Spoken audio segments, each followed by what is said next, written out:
FHL toe pulses are something I've discovered to be immensely valuable to many of my clients who in particular have very tight ankles. So what I like to have is something set up that I can put just my big toe on.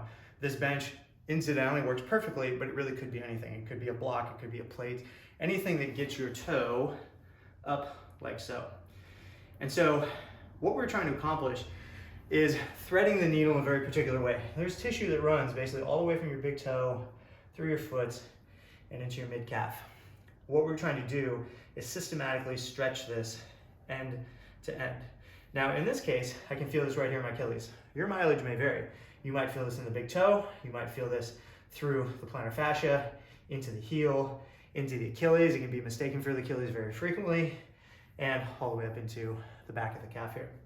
Now, the reason why this is important compared to just this is because, well, now I have slack in the system and I'm going to kind of fall over and not be able to get the same tension unless I've got that big toe up in the air. You can actually replicate this just by hanging out and pulling up on that big toe and you go, oh yeah, there's that stretch, okay?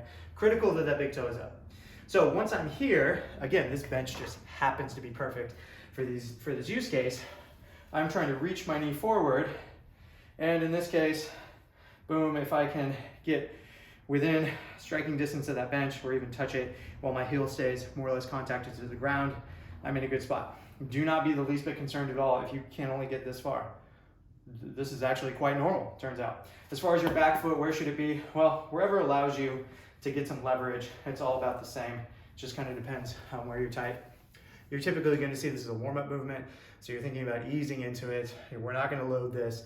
And your goal is to, whatever your target is just inch your way towards that bench. What you'll notice as an outcome is because you get a global stretch through all of this tissue, it improves the overall function of your ankle, which in turn improves your overall outcomes for things like bending forward and calf and hamstring stuff, because you no longer have the tightness of this piece bringing you down. Incidentally, this is also going to be very related to your squat mechanics. So just a good overall little tool, especially if you've got some toe, foot, or calf stiffness.